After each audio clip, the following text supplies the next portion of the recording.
Greetings and welcome, family, to another paragraph, another sentence of magnets, crystals, pyramids. I am your host, Ankh Rising Sun, also known as Uncle Hanky or Uncle Ankh. We're going to have an array of featured guests tonight to bring awareness to the upcoming events that's happening at Nicholas Bookstore.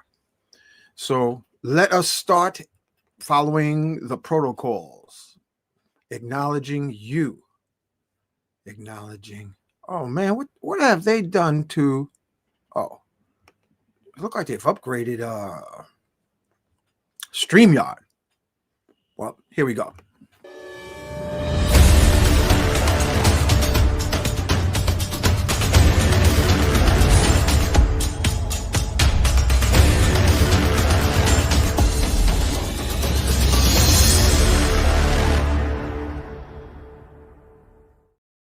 I just spoke to Brother Baraka. He is in Tanzania, getting ready to fly back to the States. And I hope he has a safe flight. But this is him in Harlem.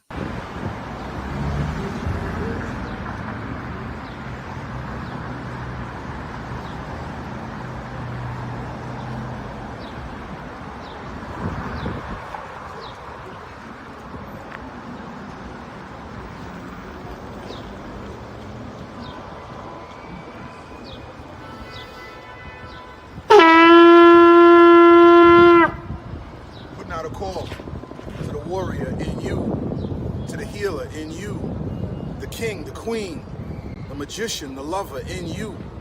Every single day, we are called to walk in our purpose. Answer the call.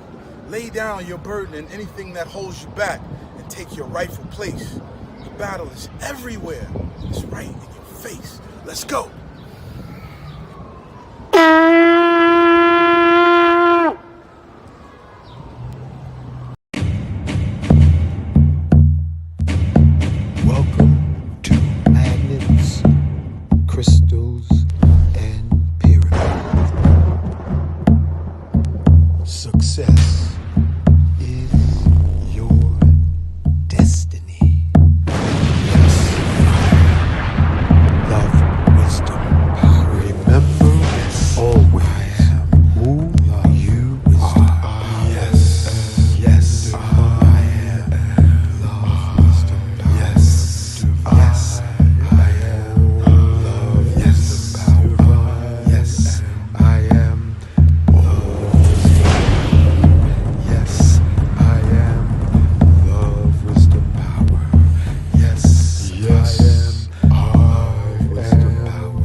Family, I am here with a magical moment of young musicians, and this is Kim, Sister Kim, and she has a message about investing into the future musicians of our community. Sister Kim, tell us what you got here. Hi everyone, Kim, proud parent of children at the Big Apple Leadership Academy for the Arts. We teach HBCU high-stepping marching band to our kids from age 5 and up. It is a free after-school program, tuitionless, and it's open to all. Our kids are amazing. If you can, jump on our website. We're looking for support, donations. Our kids need new instruments so that they can high step on. Our website is www.balaa.org, BALAA.org. And I appreciate the time. Thank you so much. And so family, listen up close. We're talking about investing in the artists of tomorrow.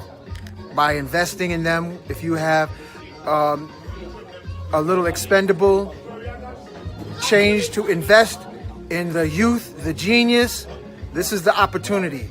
And in this description on this video will be the details of in sending your donation to PayPal or Zelle or Cash App. Yes. Right? Yes. Okay. So thank you for your support. Our children are the future. Ashe, aho. Now, we are riding on the shoulders of our ancestors. I'm speaking of specifically ascended master ancestors that we thank and invite. Yahshua, we thank you and invite you. Mary Magdalene, we thank you and invite you. Black Madonna, we thank you and invite you to be on the platform tonight. Angel of Protection, Archangel Michael, we thank you and invite you. Nikolai Tesla, we thank you and invite you. Enoch the Ethiopian, who ascended into the heavens and became Metatron, we thank you and invite you. Gatekeeper of Mount Shasta in California, entrance into the hollow earth where us humans would live 15,000 years instead of living on the rooftop for 60 to 80. We thank you and invite you. Latest Christ, born in the Congo, Simeon Toko, who invoked an army of muscle-bound, bulletproof angels, black angels, that turned over the terrorist Belgium's tanks and heavy artillery and chased them out of the Congo. We thank you and invite you. The latest ascended master from Senegal, Sheikh Amadou Bamba, walked on water, hungry lion proof, bulletproof, flew through the air. Avengers can't hold a candle to this brother. And these two brothers was in the early 1900s up until the early 80s, if I have it correct. So this is now this is a recent occurrence, family. So we thank and invite, and Sheikh Ibrafal, we thank and invite. We also want to thank you, the listening audience, so that you remember you are the gods and the goddesses, and thou shalt have no other God before the one that lives in your chest. Ashe, aho, donada, wado, amen, amen. So let it be spoken, so let it be done. All right, we got a packed house, family. Let's bring on the featured guests. This is Brother Albert. This is Farmer Chris. We got Kafunya backstage. We got Brother Heru has come back, and we have the honorary Professor James Small. Thank you for being here in Magnus Crystals Pyramids, Baba. Greetings. Show your camera, Kafunya. Greetings. Greetings, greetings. Peace and blessings. Peace and love. Peace and love. Greetings, greetings. Yes, Kaba is going to be joining us by phone because he's on the road. So he'll be tuning in a little bit later. I'd like to welcome you all. This is like healing energy right here, right now. We welcome you. We welcome the audience. We welcome Ankh Rising Sun, who is the master of this channel. Well, I don't know about all that mastery, but I'm going to try to hold it down the best I can. Steering the canoe is what we do. And our sister Monique will be joining us shortly as well. You talking about camera shy, Monique?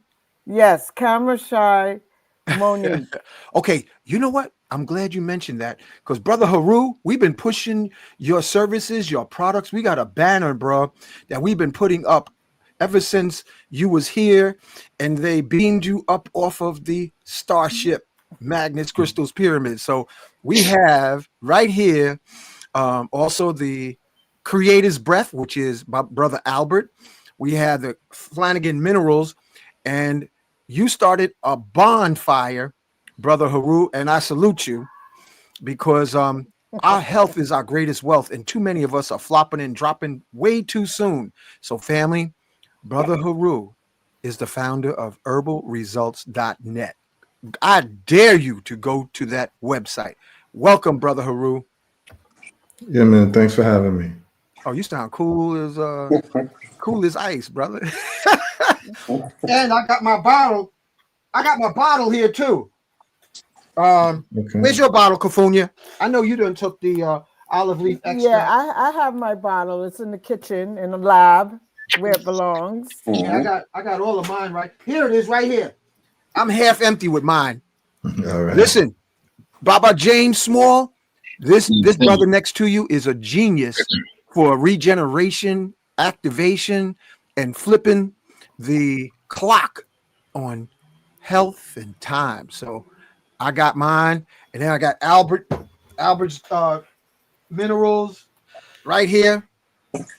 You know, we got to do it right going into 2025. We want to be strong and alive. And we say Ashe. All right, Bob, Professor James Small, I'm acknowledging you now, brother. You say the opening words, please. Wow. I'm sitting here to wait for Brother Farmer and Brother Heru. Wake me up. Well, wherever you want to start. Yeah, because you're the captain of the mothership tonight, brother. Well, I was liking just your opening, and the one thing that you said that I think people are finally beginning to get, that the greatest God you're ever going to see is in a mirror. Get that straight and not get confused about understanding the universe, that we're just the replica of the universe. We're a miniature. There's nothing happening in cosmology and ecology that doesn't happen in our environment as an organism. And we are made up of everything else. That's why Baba Heru can come up with the herbs, because we're made up of that stuff. That's what, when we don't get enough of and the appropriate amount of, we break down and we die. The minerals in the earth that we get from the vegetation primarily, when we don't get it, we break down, disintegrate, and we die. I've said for some time, if you really going to deal, I don't even like the term African spirituality. I prefer sacred science, and I've been pushing that for years. But if we want to even, most of our people do deal with the concept of spirituality. Spirituality only exists when you can't separate it from your reality. And when we get clear, we can put our pieces back together.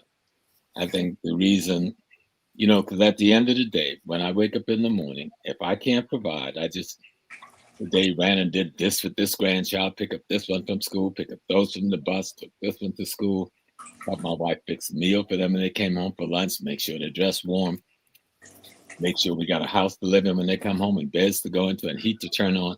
If you can't, the most, essential desire of any human being or any animal really, is to be able to provide itself with food, clothing, shelter, safety, and security. Somehow when we talk about spirituality, we just leave that out, like we're some invisible ghosts somewhere. And that's not what we are. That's only part of what we are. And so we have to make sure that what we are talking about as spirituality is coupled with, merge with what we call reality. That it's not something separate and aside. The thing we call God, no one could really say they really can define that, because to define something, you have to know its boundaries, and the universe has no boundaries. You have to talk about its genesis. It has no genesis. Thus, you can't even conceive of the possibility of an ending. Even in this thing we call life, we get transforming, but we don't get ending. And so it's just trying to have an understanding. I think when we talk about spirituality, we're trying to refer back to that part of ourselves that we call ancestors. So those people we call ancestors was just us yesterday.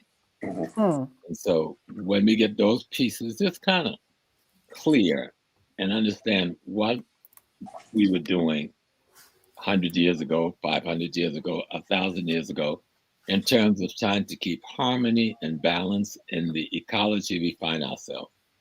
in terms of acquiring the knowledge of cosmology and ecology so that we can maintain the organism that we've created as ourselves. That's what we're trying to understand and get a good grasp of. And a lot of us have good pieces, good whole. Like me, I just got a little tiny piece of something. And Heru got another piece, probably bigger and stronger than mine, because Heru, I agree with you 100%. The most essential aspect of a spiritual being is the healthiness of the organism it lives in. And if we don't keep ourselves healthy and strong and cleansed, that's a violation of the most high order of that aspect of thing we refer to as spirituality. I say. That's my opening. Thank you. Thank you. That's great. I want to acknowledge Kaba Kamini. If I said it right, I hope I did. Kafunya, before we proceed forward, did you have any announcements? Because I'm going to put the disclaimer up here before we roll in knee deep. Well, first and foremost, I want to thank all those who I contacted to be a part of something very special. Not only to the channel, but to the community at large. And I just want to thank them personally for receiving all of my emails and my text messages and everything, for us to converge on this particular day, which is 12/12, by the way, which is a portal opening as well. And it couldn't happen before this time because it was ordained to happen in this time. And I want to let you know that Brother Blue Pill, we just got finished doing a live with him on Instagram, and he spoke highly of each and every one. And I can send the reel to each person after we complete this. So those are my initial opening remarks, just giving thanks that everybody was able to move their schedule around to be with us this evening. Blue pill or red pill? Blue Pill. Oh, okay, cool. Yes, we did. We did it with Blue Pill, and Monique was on the line as well. And we talked about the historical institution of Nicholas Brooklyn that is celebrating 50 years. Gotcha. This year, the so-called 2024. Got it. My calendar is different, but I'm the Ethiopian calendar is different. Ethiopian calendar is different. All right. What year is it in Ethiopia? 2016. Okay. So thanks. I know the Gregorian, they like to hurry up things, you know. And as Professor James Small would say, they've only been on the planet a minute. Yeah. In so many words. But I thank you all. And we're talking about family responsibility and community. We're talking about our melanin. We're talking about our health and wellness. And we're talking about reclaiming our greatest self by, as Professor James Small would say, the healing of the body temple, to bring it in great alignment. So this coming strong end, I don't like to say weak because I is not weak. I is strong.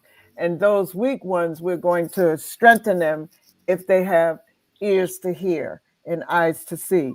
So on the 16th, girl, 16th, slow your roll. Get them dates right now. Have you a cup of Kinkaliba tea so that you can say it right the way you want to be. The 14th, something must be really happening on the 16th, so I have to check that out. But and the 16th is a number 7 number, so you know how that goes. But in any event, Saturday the 14th and Sunday the 15th. Yes. Yeah. It's going to be on. Yeah. On Saturday, we have our beautiful brother, the farmer. I call him Farmer Chris. and he's going to be talking about what he's going to be doing, but we're not giving it away. And then Brother Heru will be in the building as well with his products, the same with Farmer Chris. And that will be Farmer Chris will be starting at 2 p.m. at Nicholas Bookstore, family. Speaking of the sacred connection with Mother Earth, and opening for him is our brother who's an expert in minerals, and that is Brother Albert. Yes. And at 5 p.m., we're going to have Brother Heru bring the house down. And that's why I got to put the disclaimer. He's going to bring the house down, out, and every which way about, because we're lucky to be here after he packed the house last time. And his presentation was so powerful. I mean, people didn't even want to go home. They was getting ready to set up tents outside. So, so I got to say this before we proceed forward, because it's so powerful. Now, if you make any reference to stuff, say rust,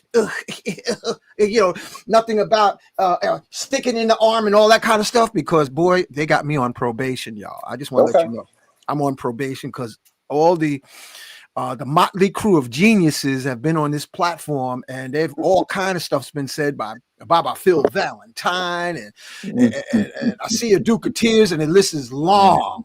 So I got to do this. Bear with me. Do you want me to read it? Disclaimer. This information provided on this channel is for educational and informational purposes only, and is not intended as a substitute for professional medical advice, diagnosis, or treatment. Always seek the advice of your physician and other qualified health providers with any questions you may have regarding a medical condition. Never disregard professional medical advice or delay in seeking it because of something you heard on this channel, Magnets, Crystals, Pyramids. If you're experiencing a medical emergency, call your doctor or catch a cab or emergency services immediately. This channel does not endorse or recommend any specific tests, physicians, products, procedures, opinions, or other information that may be mentioned. Reliance on any information provided on this channel is for information and solely at your own risk. Can we get an ashe? Ashe. All right. Okay. Thank you, Kafunya. Brother Heru, talk to us, don't man. You think we should start? What'd you say, Kafunya? We should start with the Brother Albert. He can explain what he's going to be doing, opening the way for the farmer, for Farmer Chris.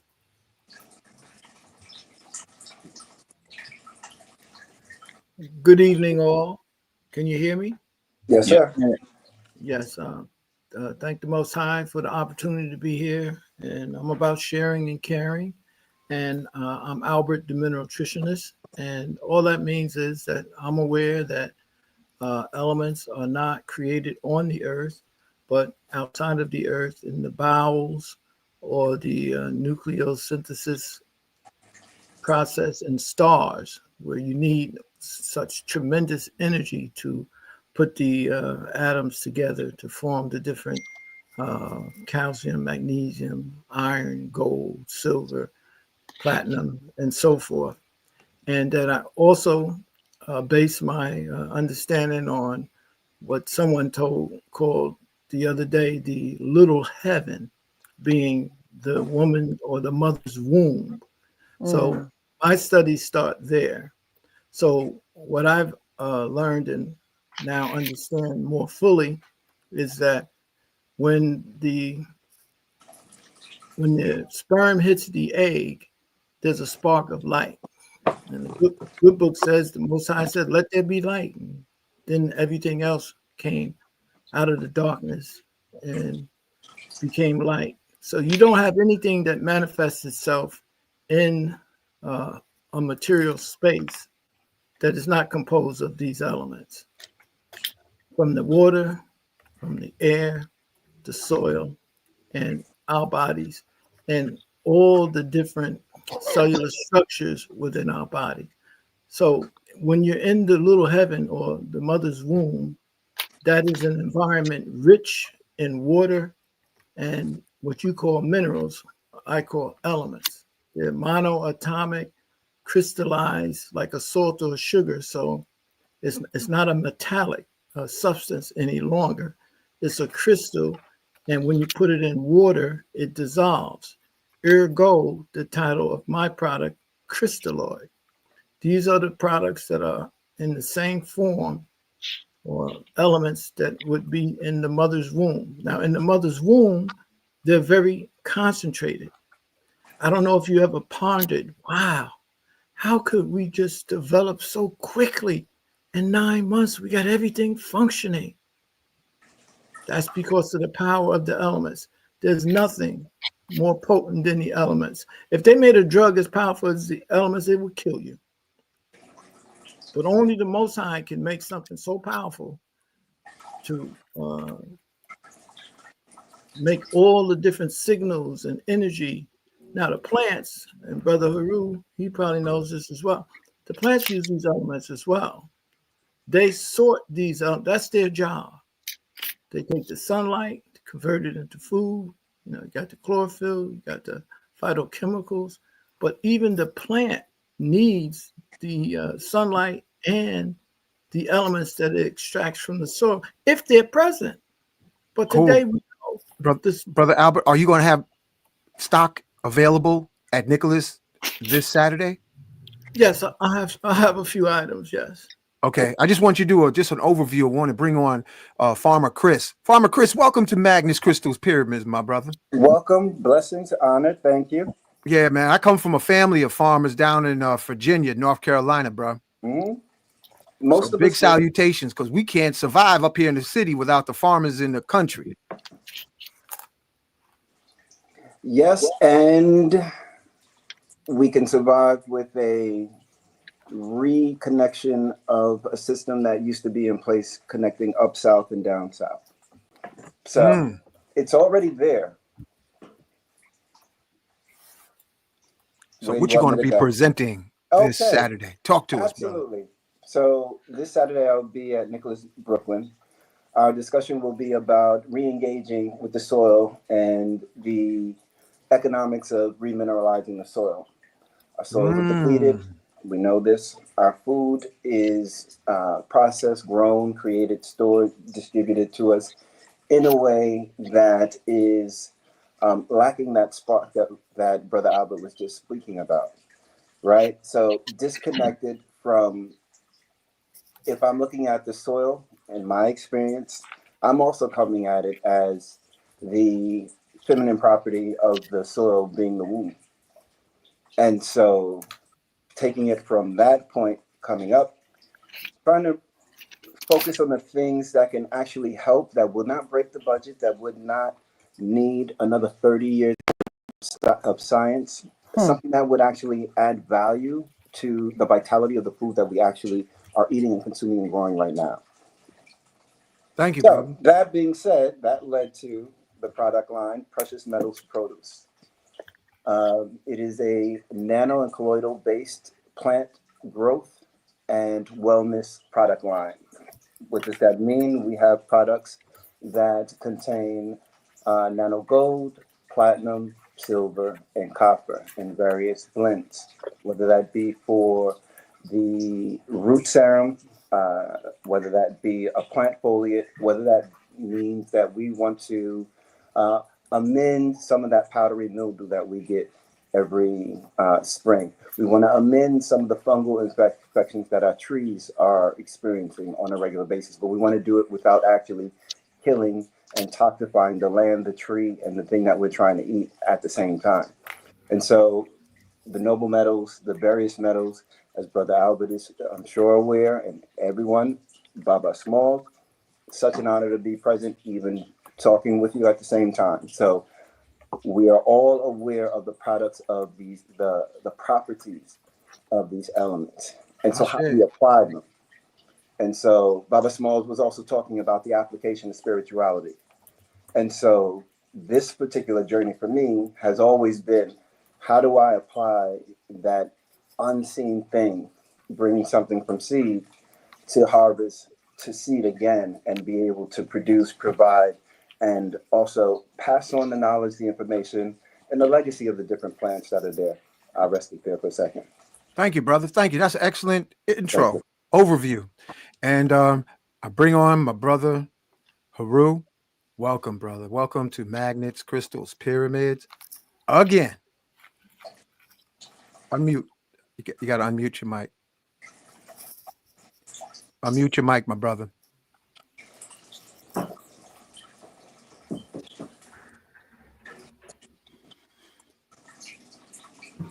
Yes. Yeah. Big up to everybody. It's a pleasure to be here. Thanks for having me on the show. Can you hear me? Yeah, we can hear you now. Yes. Okay. It looks like the video slowed up a bit. It might be on my side though. You can see me okay? Yeah, Yep. you got a nice penthouse view behind you, bro. We can see you. All right. Yeah, so it's a little slow on my side here. I'm not sure what's going on, but just wanted to just say big up to everybody. Thank you for inviting me to the show again. I had a good time last time I came on this show. I think it was some weeks ago, about maybe 4 weeks ago. We spent a lot of time chopping it up and talking about health and giving you my findings and what has been working. So my lecture on Saturday at 5 p.m. is going to really be dependent on who's in the audience. So, I'm able to reformulate my lectures because I'm just talking from experience. So we talk from experience, you don't have to do much preparation. I've been doing this for some time. So the lecture is going to depend on if the majority of people who attend the lecture on Saturday were people who came to the previous lecture, because the previous lecture that happened, there wasn't even enough room for people. It was very tight in there. Some people actually left because they didn't have a place to sit. And some of them were asking when I'm coming back. And then some people who did come said they wanted to bring their family members. But I spoke in Queens the day after in Jamaica, Queens, but some people came and some people didn't. So it depends. Now, the reason why that's important is that what we went over last time was the work that I've been doing in the book that I wrote called The Successful Eradication of Cancer Using an Intracellular Parasite Theory. And with that lecture, I went through the beginning. I went through my story, how I got involved in it, how I developed the olive leaf extract through the studies and its activity against cancer, and then finding out during COVID, really the science around antiparasitics, and seeing that cancer was largely caused by a parasitical infection, a microscopic parasitical infection, which we call intracellular parasites. And we're all infected with these intracellular parasites, but the problem happens when immune escape occurs. And immune escape is when the human immune system has been weakened, and then all types of pathogens are escaped because the immune system holds them at bay. And once there's immune escape, then you start getting the manifestation of these diseases, and cancer being one of them. And what my research has shown me is that every single antiparasitic, in my experience with the olive leaf extract that I created, has shown me that every single antiparasitic, whether it's a pharmaceutical antiparasitic such as ivermectin or fenbendazole, albendazole, mebendazole, or if it's a natural antiparasitic such as olive leaf extract, black seed oil, turmeric, Artemisia nua, artemisinin, apricot seeds, baking soda, ginger oil, garlic. The list goes on and on. Every single one of those things that I just named has studies on the U.S. National Institute of Health website showing how they kill cancer. It's been an open and notorious secret. Brother Heru, Yes. I'm on probation. Could you make it colorfully rusting You get what I mean? Because Yeah, they yeah, ready yeah, to throw me yeah, out. yeah. They're ready to throw. They're ready to throw the brother away. I use a rhyme word. The unfortunate thing is that in this age of what they're calling censorship, which is a word we can say unless they're going to censor the word censor. When someone is presenting studies that are actually on the U.S. governmental website, and many of these companies have been coerced by certain agencies to engage in this censorship. And this is all known through the Twitter files, and this was all known through Mark Zuckerberg's testimony as to how he was coerced to, keep certain information away. Now, the problem is that what we're doing is we're doing something a little bit different with my presentation, is that my presentation is not about my opinions. My presentation really is about going over the prevailing and existing studies around the parasitic nature of that particular disease. And I have studies from 1891 in the New England Journal of Medicine and British Medical Journal. It states just that. And you've had a progression of these studies all the way to 2020s, where they're saying that anti-parasitic should actually be used because this is a metabolic and parasitical disease that feeds off of glucose. Now, the problem is that your modern day medical infrastructure, which they call the pharmacological medical industrial complex, is not interested in solving these problems for good. And the reason why I'm saying that is because with this particular disease, they have three main interventions, which is chemotherapy, which is known as mustard gas from World War I. This is not controversial. Anyone can look it up. Radiation, and also surgery, which is just cutting off a part of your body. And we have a farmer on, so farmer will tell you, because I have a mango orchard that I live on, right? So I grow mango trees. That's one of the hobbies that I'm engaged in. And when you grow fruit trees, you learn a lot about life. And one of the things you learn about soil health, tree health, and you learn about pests. Now, the way the things operate outside of the body largely is how things operate inside of the body, because nature is nature and nature doesn't have boundaries. And what we get to find out is that these pests hate certain compounds.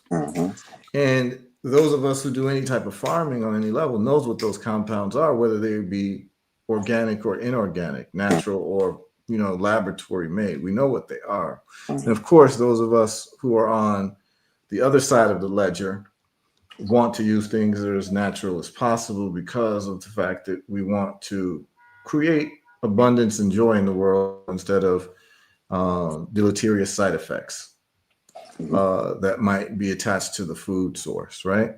I think any sane society would be focused on that.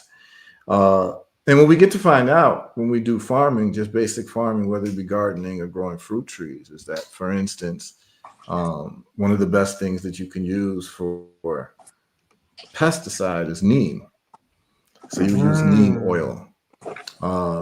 Pests, this is ants. These are invading organisms. There's certain things that they hate and certain things that kill them off very quickly. And what we get to find out is that the body operates in the same way. In that, so for instance, I'll give you a quick example. If you want to kill ants, one of the cheapest way to kill ants is you would take baking soda, which you can get for $1, and you would take sugar. And you would do 2 parts sugar, 1 part baking soda, and you mix it. And the ants will be attracted to the sugar, but will be eating the baking soda, which will dehydrate and kill them as an anti-parasitic. You could put borax in there. You could put anything else. Garlic. Pests hate garlic. And so this is what's happening in the body of the earth. Now, when we talk about the body of the human being, what we found out is that these same natural compounds also kill parasites in the body. The parasites actually hate these compounds: black seed oil, olive leaf extract, neem. And when we take the blood of patients with these malignant cells, the disease that rhymes with dancer, because of the I see the brother smiling, he appreciates that. Yeah. When we take the blood of all of these patients, and this is from a German physician named Dr. Alphonse Weber, and you look under electron microscope, the blood of all dancer patients reveals intracellular parasites that you can see moving in the blood, even of dead cancer patients. So you can take the blood of deceased cancer patients and living cancer patients, and you'll find the same thing: moving intracellular parasites, of which we've identified there are 2 families of these parasites. And this has been known. And it's been known for some time through studies, and it's been known through some time through clinical experience. And what I've done is, in the book, The Successful Eradication Using Intracellular Parasite Theory, is I have compiled, the first chapter is just a compilation of all the different studies that prove my point. Now, because I have a law degree and I also have a science degree, I'm able to use both disciplines so that when I'm presenting science, I'm presenting it through at least a preponderance of the evidence, if not beyond a reasonable doubt, to the audience that I'm speaking to. That's why when you talked about my lecture, why a lot of people were excited they didn't want to leave, because I was actually presenting my case like a court case. Yes, you did. And it was excellent. Excellent. And I was presenting the evidence. Mm-hmm. And I was presenting not only because there's different levels of evidence when it comes to science or even health. The first level of evidence is you would have to see. So if you say that this particular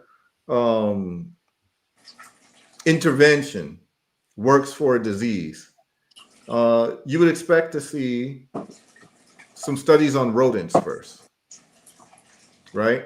To see if it works on rodents, because they're mammals also. Even though they're small and there's some differences, but you'd want to see it work on rodents first.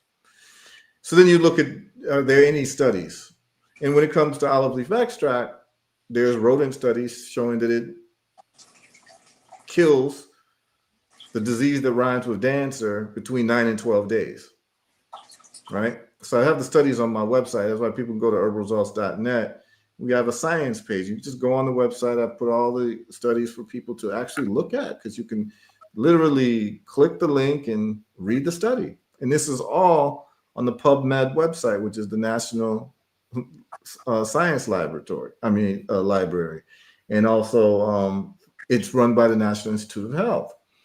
And what I'm showing is that not only do they have all of these studies showing the link between parasites and this disease, but they also have studies showing that all of these different anti-parasiticals up unto themselves have at least 20 different studies showing their mechanism of action against tumors. It literally shows their mechanism of action in terms of inducing apoptosis, cell cycle death, and all those types of things, reducing the inflammatory environment that they like to be in. It's all there. And so I present it. So the first level would be, scientific studies talking about rodents. Then the next level would be maybe primate studies or studies on human beings to see if it works. Then the next level of evidence that a person would usually need is somebody alive that can say, hey, I had this disease, I no longer have it. And then the next level is someone who's gotten a reversal, right? That you can actually vouch that this is an actor, this isn't someone getting paid to say this. This is actually someone some family member, a friend. And then the highest level of evidence is if it worked on you, right? So what I do is I present all those levels of evidence to the extent that even, many of my lectures, if I've done, let's say, a month before, many people would have come back with results, because what we're doing is we're getting results in 30 days. So we're seeing reversals in 30 days. Now, that's not just for this particular thing that rhymes with dancer, but we're talking about high blood pressure, diabetes, autoimmune illnesses, all those things, because what we're doing is we're actually just going to the root cause and dealing with it one time. Just like, so when I give the analogy to a tree, the medical system has these 3 interventions: chemotherapy, radiation, and surgery. And if you're lucky, they might try immunotherapy. And maybe if you're unlucky, because it's targeted immunotherapy for your immune system, but it's not holistic. But they've already just admitted to you that there's an immune system issue, or else they wouldn't have immunotherapy. So one of the first things that should be done when someone is presented with the diagnosis of that disease that rhymes with dancer is their vitamin D levels should be checked, because that's the main nutrient for the immune system. But they never do that. The next thing is people should be prevented from having sugar in their diets. If you have a doctor, and I can say this is uncontroversial, if you have a doctor who, and you've gotten that diagnosis, and your doctor tells you can eat whatever you want to eat, you should run from that doctor. The reason is this, and I'm going to say it very clearly to people. It is known and has been demonstrated that, and anyone can get a book from Dr. Thomas Seyfried out of Boston College called Dancer is a Metabolic Disease. It's a book you can find on Amazon.com. And basically he shows that all of these cells feed off of glucose mainly, and secondarily an amino acid called glutamine. All of them, every single one of them. And so do parasites. They feed off the same thing. So you would think that there might be a relationship since they have the same metabolic processes and metabolic preferences. And the way that you know that these tumors feed and parasites feed off of glucose is the fact that there's a thing called a PET scan. So a PET scan is a positron emission tomography. And what that does is it injects a dye into the body. And guess what the dye's contents are? Glucose. It's radioactive fluorescent glucose that they inject into your veins to detect where the tumors are in your body, because the tumors metabolize glucose 400 times faster than regular cells. So they're very greedy for glucose. And so once you get injected with this glucose, fluorescent radioactive glucose, it's called fluorodeoxyglucose. Guess what happens? These tumors, wherever they are in your body, they take in the glucose. Wow. First. Brother. And then when they take them in, they light up because it's radioactive and fluorescent. Then they scan your body and say, that's where the tumor is. So the medical establishment has already told you that they know for sure that there's a relationship between glucose and these cells in tumors. They know it, or else a PET scan wouldn't work. Now, the question then you then have to ask is, why are people who are in a dancer ward, for breakfast, they're fed pancakes and syrup. They're given for snacks, Jell-O, pound cake, donuts, cookies, sugary drinks, and they're sent home with a drink called Ensure, which is nothing but liquid sugar and vegetable oil.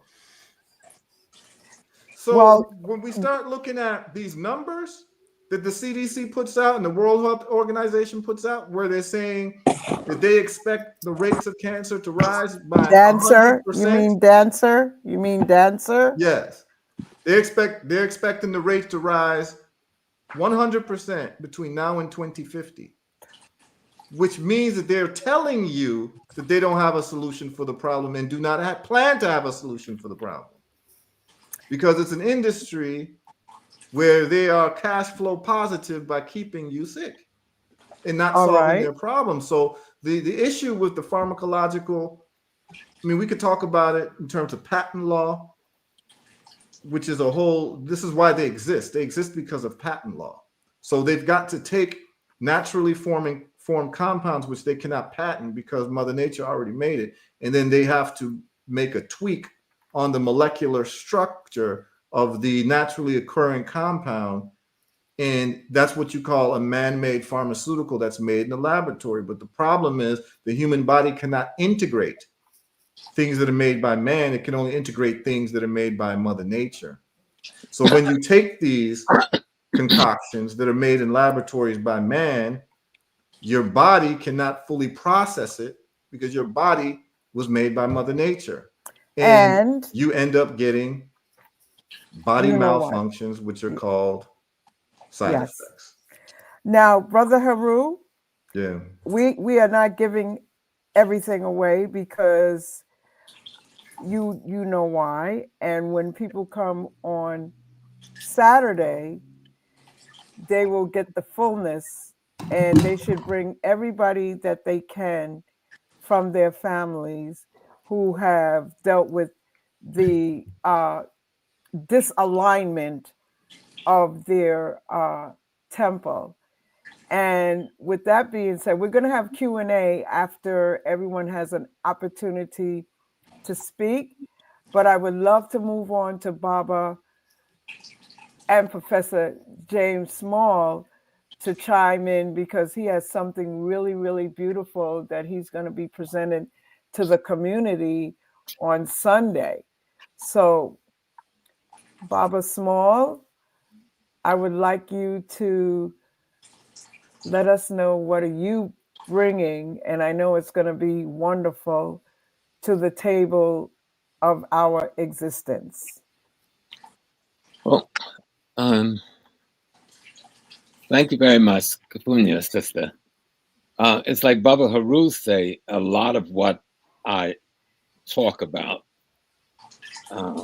is very spontaneous, and it really depends on the audience for me.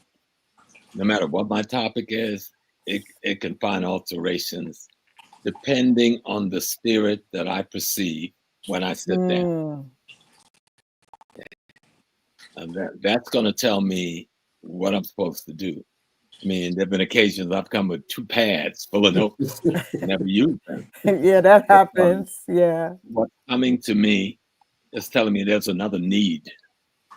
But now what we want to show people, hopefully, I'm a historian in terms of much of my training.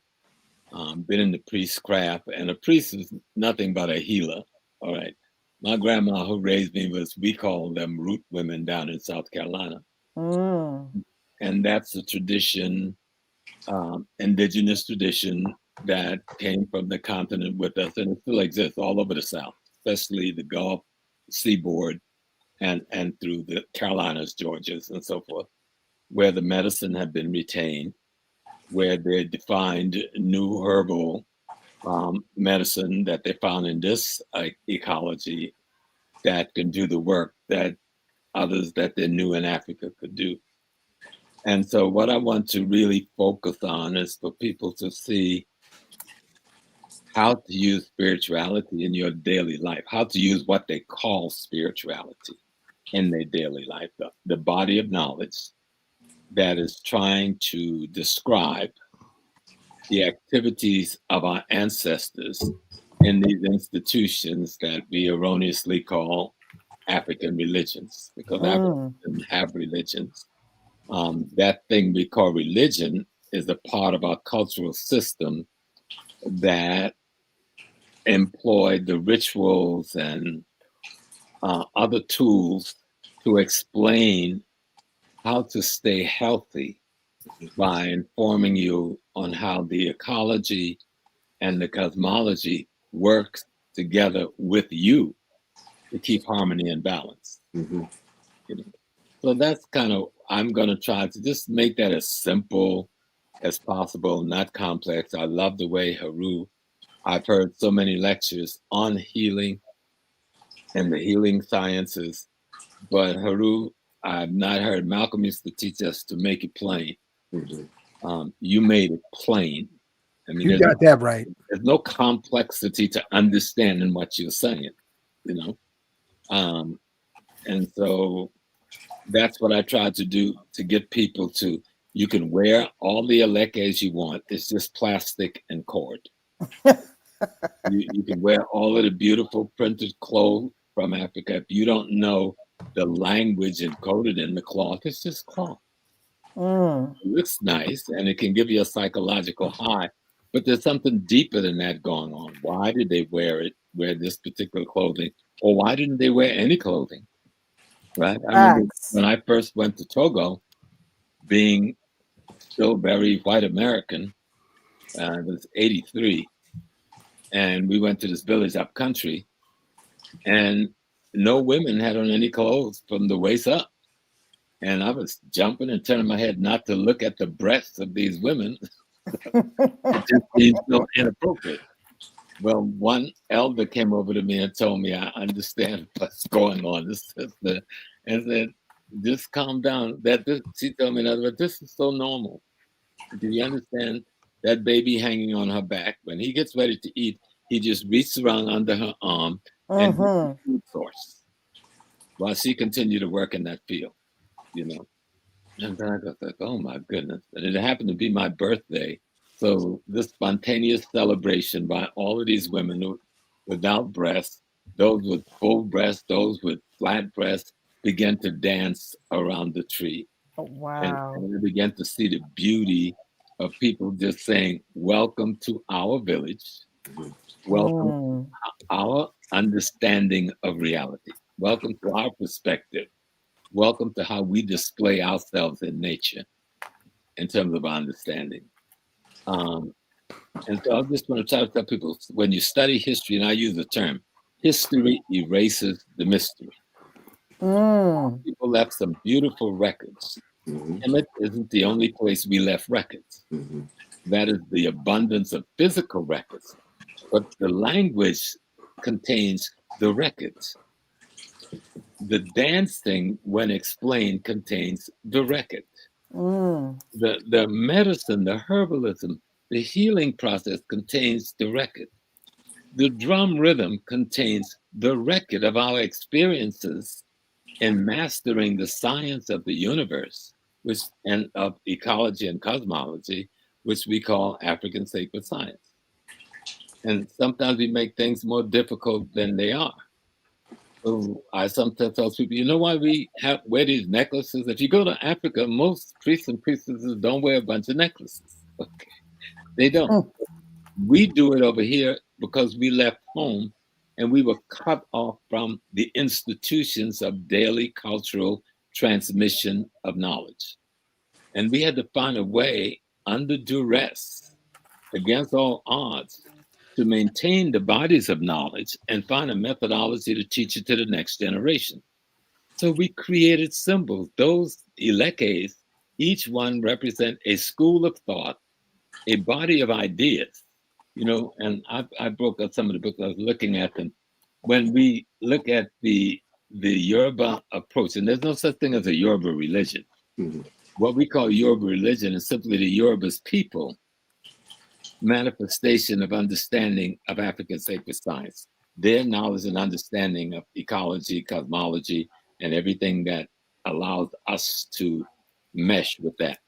So when we think of a Babaluaye, we talk about this is the Lord of pesticides instead of the Lord of smallpox, but that's the Western misunderstanding. The body of knowledge that's called Babaluaye or Shakpana is that knowledge about communicable diseases that our people have gathered through the years. And that body of knowledge of communicable diseases, or how disease spread, is what that school of thought is all about. We talk about Yemaja and Olokun. Yemaja is bodies of water. It's not just the ocean. Body of water with sunlight penetrates and photosynthesis takes place. Olokun, who's referred to the Father, is that part of the water where photosynthesis does not take place. And the understanding of these two concepts is to understand the relationship between that body of water where photosynthesis takes place and where it doesn't, and how it interacts to produce light. And we can go on, and each one of those necklaces represents those schools of thought.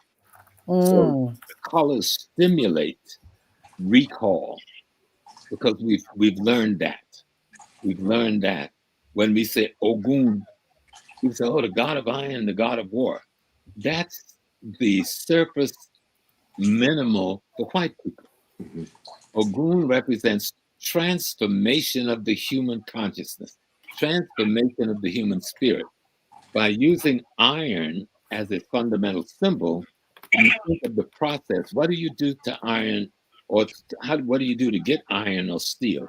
You take a piece of rock, which has a lot of impurities, you put it in fire under a lot of heat, and you burn out the impurities, and you produce an instrument called steel that's useful for making weapons and tools and other things. So we're talking about the process of transformation, both in nature as we observe it and in the human character. And so that's kind of where I'm going to try to make it simple, what the ancestors did to preserve the body of knowledge, and the tools and stimulus it used to recall the bodies of knowledge that we couldn't openly practice. Wow. Well, Professor James Small, Kafunya, Brother Heru, Albert, Farmer Chris, family, we have Professor Kaba Kamini on the line. Baba. How you doing, Baba Kaba? Oh, my brother James, I am doing excellent, brother. Just sitting here listening to you drop We go that back a knowledge, lot of brother, years, man. man, Kaba. Decades. If I wasn't driving, I'd have my notebook and pen out taking notes. Well, this young scientist, Heru, have taken me to the PhD level this morning. So I'm going to be there on Saturday. All right. It's like an informational joint he lit up on this program, and everybody is informationally high from the clarity and simplicity, Professor Kaba, the way he dropped it. Mm-hmm. So absolutely. Big salutations on keeping that so simple. Be like, well, how come they didn't tell us this? No church, no mosque, nobody. Mm-hmm. Well, Professor Kaba, how are you, my brother? I'm so happy that you could join us. Yes. And I know you have a new scribe or new presentation that you're going to be sharing with the community.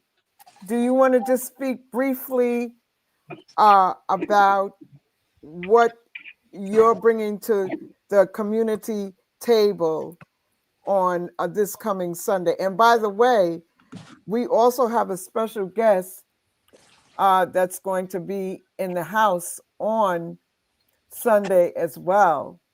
And we're going to have Brother Lloyd Strayhorn in the mix. Oh, wow. So, I mean, that Nicholas Brooklyn, remember, is celebrating 50 years. So, you know, we want to have it going out with lots of fireworks and things that people can practically use to transform their lives. This is a time of transformation. They call it the age of Aquarius. A lot of unveiling is happening, and this is what we aim to do by bringing this panel together. We're going to do a Q&A. So, Brother Kaba, drop it like it's hot. Well, you know, I remember going back decades with Brother Nicholas when Nicholas was on 17th Street, and I think it was Broadway. Yes. Mm-hmm.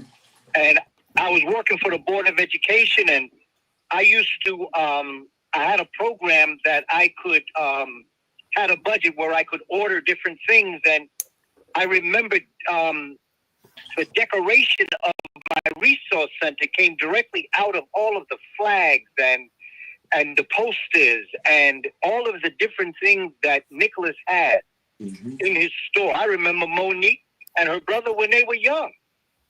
And he always had them working there. Smart man. I celebrate those 50 years with Nicholas because they made such a difference. Because in my background in education, the one thing I've realized, and even us as an adult population, image is extremely important. Visuals, very important. And I heard Brother Small say it. I've heard it said a number of times tonight. And this, I think, is a cornerstone to our people.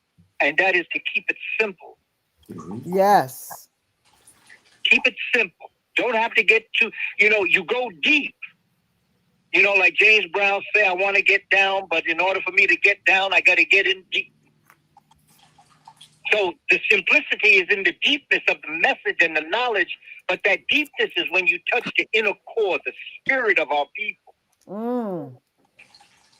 And that is what I think at this time in history, with everything that's going on, we're going to keep it simple, we're going to keep it straightforward, and we're going to talk to our people in a way that we would want to be spoken to. I always tell people, keep it simple. When people talk to me about something that I may not be fluent in understanding, I always say, explain it to me like I'm a third grader. Explain it to me like I'm 7, 8, or 9 years old. Because if you can make it simple, I can take it to higher levels. But the introduction and the assimilation of wisdom and knowledge, keep it simple. Keep it simple. And I found that the greatest teachers are the ones that can take the complex issues and make them simple. And that is the key. And as I've listened to Brother Small speak all over the years, the decades that I've been exposed to Brother's wisdom and knowledge, it was his simplicity, yet the depth of the knowledge. Because this is the other thing. To keep something simple does not mean it's simple. Right. It means the assimilation and the way in which you are presenting the information is in a way that can be assimilated because you're dealing with nature. Woo. And speaking of nature, nature never makes something difficult. Nature will not give it to you easy. Nature wants you to work towards understanding it because that's what brings the deeper consciousness, the higher order thinking skills, the critical thinking skills. And this is what I've worked with our children over the years and learned. And even now I visit schools and I visit classrooms and talk to the students. I then do teacher conferences. And then I do parent conferences, because if we don't get it to our people as parents and community, you can have a school with much wisdom. But if that wisdom is not at home when that child returns, it's like they're in the oasis during the day in school, but they return to the desert when they go home. Well, we're going to have Lloyd Strayhorn join us, family, in about 10 minutes. So I just want to give you all a heads up. He said he'll be with us shortly. So, Kaba, Brother Kaba, when I contacted you, you said to me, Kafunya, I think our people have had enough of lectures. I think I want to have a conversation with our community. Can you expound on that without giving everything away? Absolutely. You know, what's interesting, when I said that to you, I was thinking about something that happened years ago. And my brother Small and others may remember this particular thing at First World Alliance, that lecture series. Dr. Charles Finch was invited to be the guest speaker. And this is when it was still at 145th and Convent. And at the end of the presentation, Charles Finch's wife was with him also. And we were all talking in the front of the church after the presentation. And Charles Finch's wife said, you know what I noticed is that it's such a wonderful thing to have this workshop series, particularly for those that may not have this knowledge. But for those that have been coming here since the late 70s, because this would have been somewhere like probably in the very late 80s that this particular thing happened. And she said there have been some that have come for so long that we need to take them to the next level because they have outgrown the lecture. Mm. When we sat with Dr. Richard King, Dr. Ben, Dr. Clark, Dr. Amos Wilson, Dr. Charshi McIntyre, when we sat with all these scholars, brothers and sisters that came and spoke every Saturday, that we took notes, we taped it, we bought the tape at the end, played the tape, learned it, and she said the speaker, the audience has outgrown the speaker. And I took that to mean that there should be another level of this information. So that when I said I felt that our people were lectured out, for those that this is fresh and new, it's wonderful. But for those that come with this knowledge, having heard on YouTube or however, it is repeating the same knowledge, good knowledge, but they need to be taken to the next level. That's why you go from high school to college and college to post level where you're growing. And so what I'm looking at in the times that we're living in, we need to bring to life what it is that we're talking to our people about. We need to allow them to express themselves. Some have been lectured out, some have been workshopped out. And now we must take it to the next level.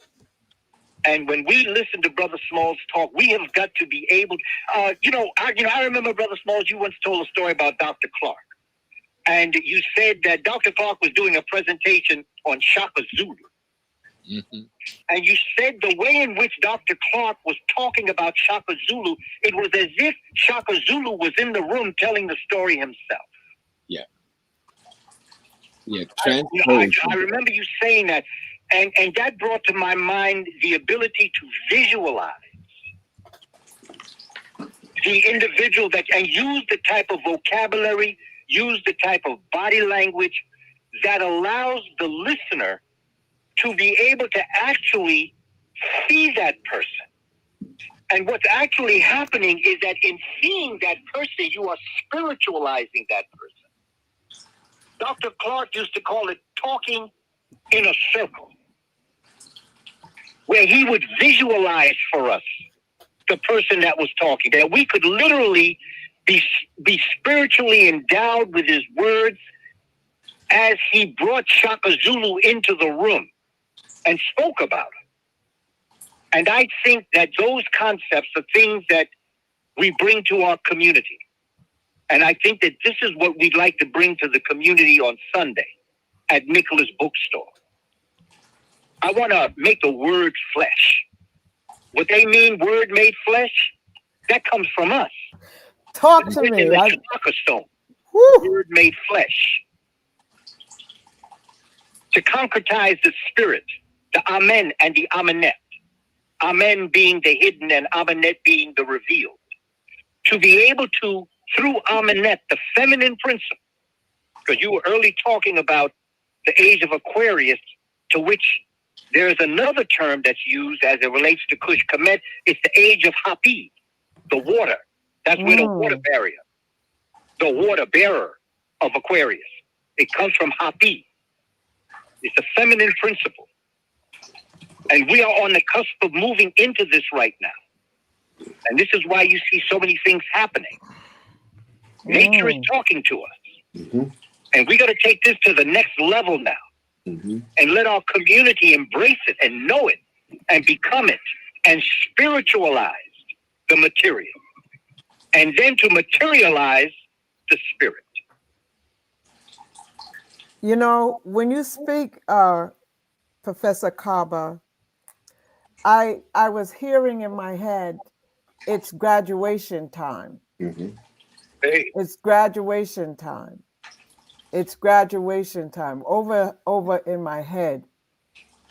And I am in agreement with what you're saying, you know, and like you said, for those people who are new to the information, we welcome you. And hey, Brother Unk, what do you have to say, my brother? Nothing. You're a graduate, right?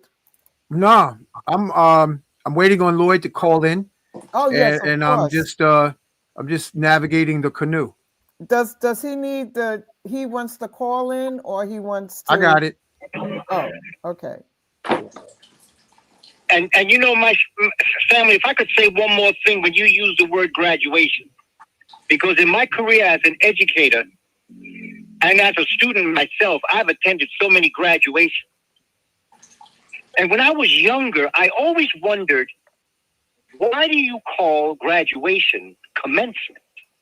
Oh, let's go. Because Let's go. commencement means to begin, to commence. Oh, And that's what a graduation is. When we leave on Sunday, we should have graduated and to commence to do something with what the speakers are going to share with us. But the other thing is this. I attended a conference in Atlanta a number of years ago, and it was called the Gathering of the Masters. And everybody was there. You had Delbert Blair was there. You had Dr. Jewel Pookrum was there. You had these scholars that have brought this knowledge and wisdom to us. Our brother Nana before, Dr. Asa Hilliard was there. I mean, even Professor Neely Fuller was there. Mm.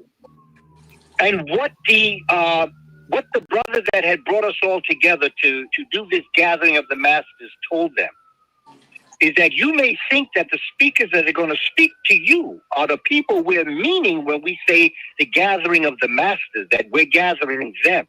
But that's not the gathering of the masters. The gathering of the masters are the people that came to attend. The audience are the masters. And we're all gathering on Sunday. And those that come out on Sunday know what time it is. You see, Western civilization may have the clock, but black folk got the time. Oh, what? Say that again. Oh my goodness. And we have demonstrated it. We have, through evidence, shown they have the clock, but we got the time. You can't postpone the future. And you can't cancel the future. You can postpone it. But if we just keep on keeping on, it ain't over till we win. And if I may, Baba, just say one thing, capitalizing again, making it simple. It's about practice. Mm-hmm. Who's going to put this body of information that we share into practice when they walk out of the door of Nicholas? Because that's when it becomes reality. When it becomes practice. Whew. This is really, really beautiful. It's like we are definitely moving into the next level of things. You know, like I would say, like doing what you love. And when you do what you love, it's not really work that you're doing, and you're on your mission, you're on your purpose. And I like to also say, King Simon also put out that word sound of KIM, keep it moving and keep it simple. And I believe he's in the chat. Shout out to you, Brother King Simon. And we are expecting Monique to chime in shortly, because you know she's very, very busy, but I had to give her calculations, her flowers or plants, or just explain how much I honor her and stepping into the legacy of her dad, the continuation. She might be asleep. Oh, okay. All right, Brother Unc. I'm just saying. You know, Uncle Hanky's like my big brother, and he keeps me on my toes. He says, okay, Kafunya, we're going to do this, this, this, and that. I said, okay. I just like a little cat saying, meow. I'm going to remember you said that. Yeah. So Does anyone have any questions in the chat? And I would like to also ask a question. Is that are we good for that? Yeah, go ahead. You know how you keep it nice and sweet, short and sweet. Yes. I like to know how Brother Albert Pierce, what drew him into his purpose, his journey, his assignment. Oh, I have many assignments. This is one of them. Okay, so this main one that we're talking about. Oh, well, let me see what drew me to it. Well, you know, I was a very active young lad, very physical. You know, my degree is in physical education, and I'm very much health oriented. And through my relationships with other brothers, this was introduced to me some 20 something years ago. And I always was dealing with different supplements, you know, from all kinds of stuff. I mean, I was a big aloe ferox guy. When the brother from Africa came with the aloe ferox, I was on that. I was on KM. There was another brother, Kanya Vashon McGee, KM. I go way back with this stuff. And I just continued to study.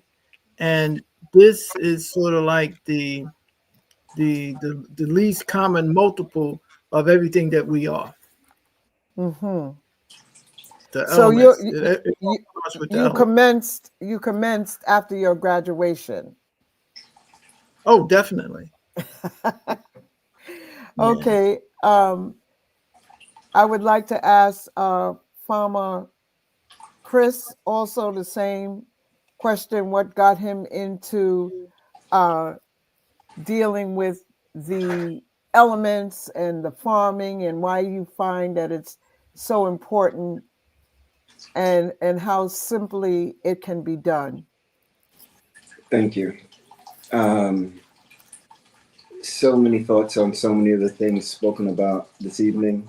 First and foremost, keep it simple, make it direct and plain. It's interesting because that's what I was thinking about the presentation.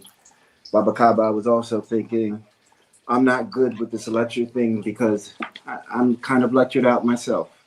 So how can we provide a discussion, an interaction, right? Because one, this farmer label, I didn't put it on myself.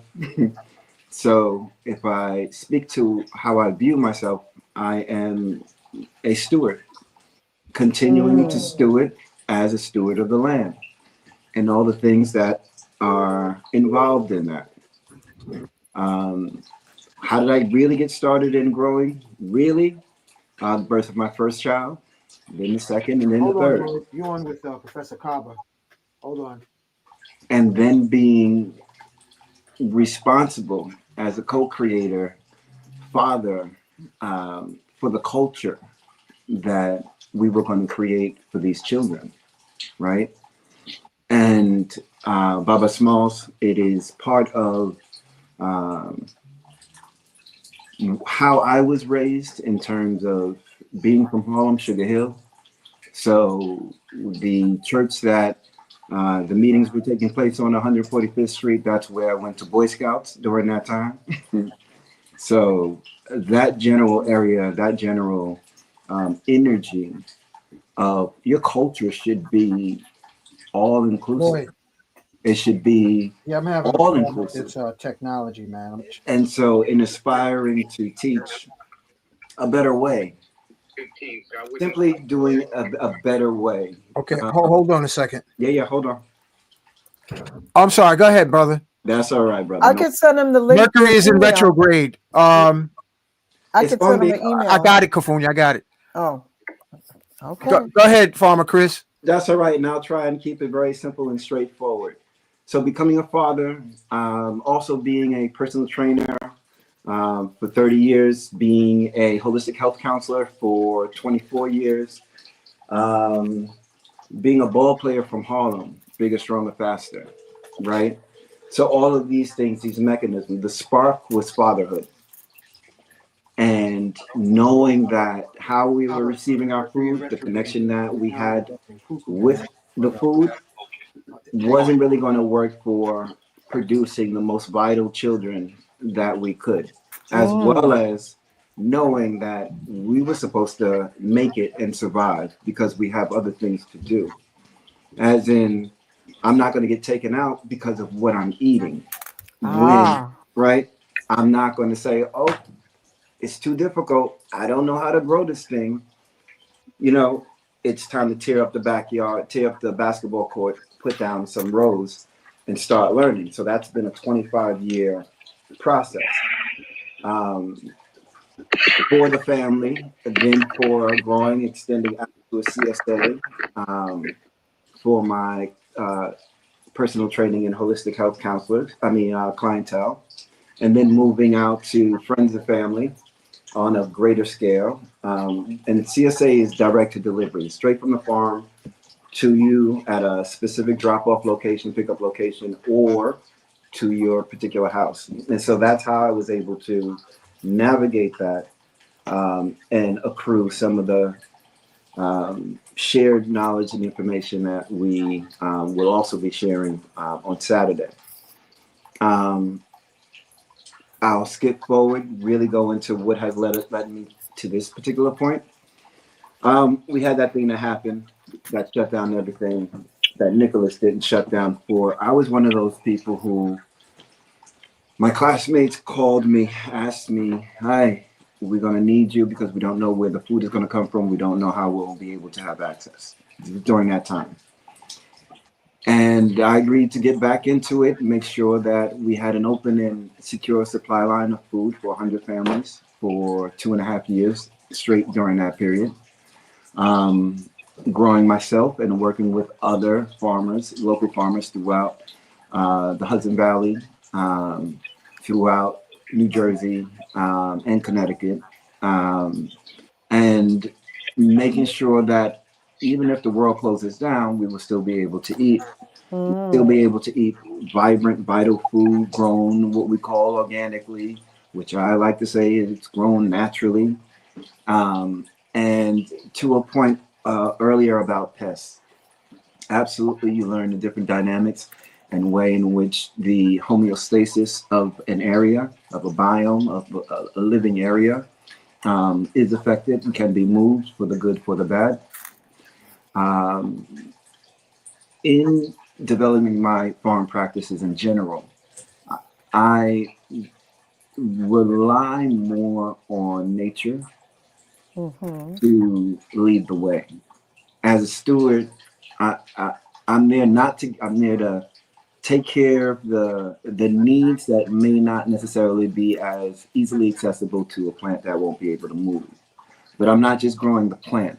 I'm taking care of the entire life cycle and biome underneath that soil and above that soil.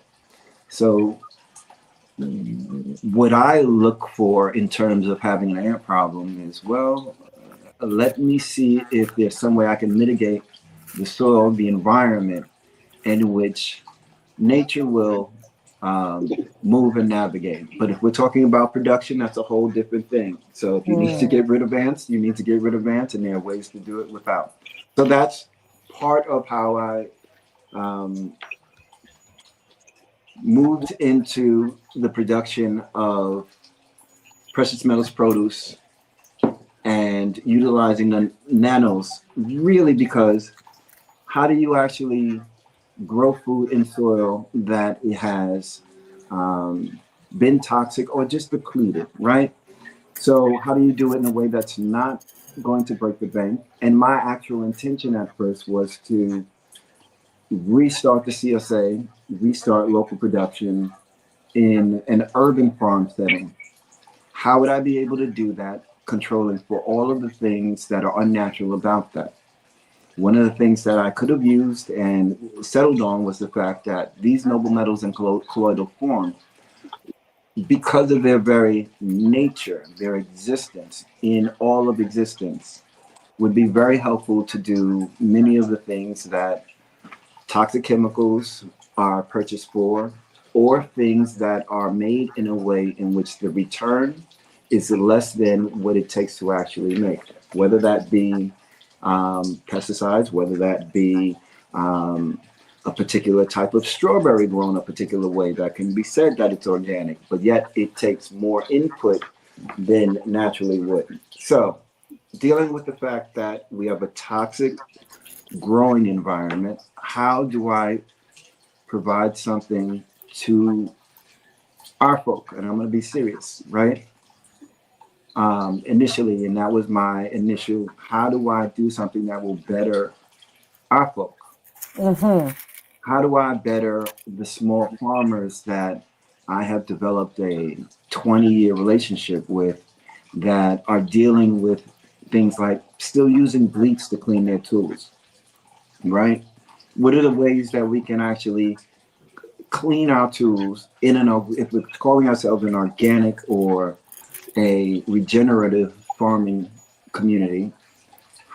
How do we get rid of as many of those toxins as possible, not just in the growing, but in every aspect of it, in a way that is not recreating the wheel? It's already proven. As Brother Heru was talking about, these are, and Baba Smalls also, this information is ancient. It's been applied. Its de-application has more to do with commercial endeavor, because why would you have a brass? It costs a little bit more to have a brass doorknob than to have a plastic or aluminum doorknob. But an aluminum or plastic doorknob does not have the antimicrobial, antifungal characteristics of a brass doorknob. So these things that were applied, that served a purpose within a community, within a population, I'm focusing on re-empowering our people, demystifying our disconnection with the land.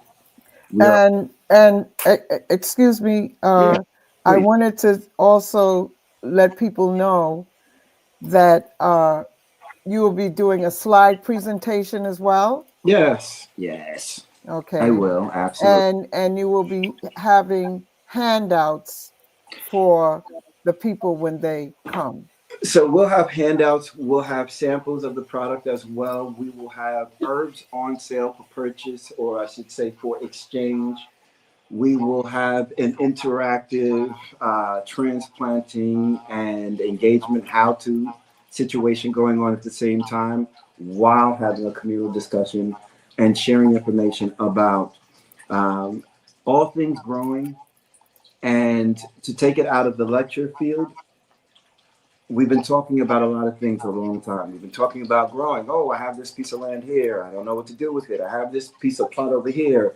Oh, I would love to grow my food. So we're going to, in a very straightforward way, speak about the various steps to get from point A to point wherever it is that you want to be. And then the handouts are going to be geared toward straightforward resources that I need. I want to do this. Okay, here's the number for that. These are the resources that are available, and just making it as straightforward as possible as a takeaway. But Thank you, brother. Yes, please. Farmer Chris, could you hold a second? Cafunia, I have Lloyd Strayhorn on, and I know it's past his bedtime, so I want him to speak. Lloyd, welcome to Magnets, Crystals, Pyramids, my brother.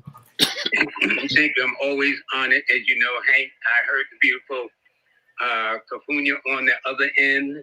It's going to be a very exciting event this coming Saturday too, but I won't be able to make both, but I will be there Sunday with Brother Kaba and Professor Smalls. That I've been knowing them actually for 20, 30 years, probably as long as I've known you, or knew of them before I actually had the pleasure of meeting them. But it's going to be very, very nice, and I'm very excited to even be invited, to be honest with you.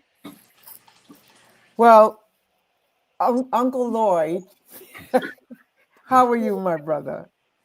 I am fine, Sister Cafunia, with your beautiful self. Yeah, ain't she fine? Oh, stop. Brother Lloyd, I want to just reach out to you and the whole family. I'm looking forward to seeing your face. Will you have that blue lotus oil? Yeah, I'll have some for you, Professor James Small, and Professor Kaba, because it's uncut, pure, And what the ancients did, we would put a drop on our crown and it would cascade down. Tell them what happened when you put that lotus oil on your crown, Lloyd.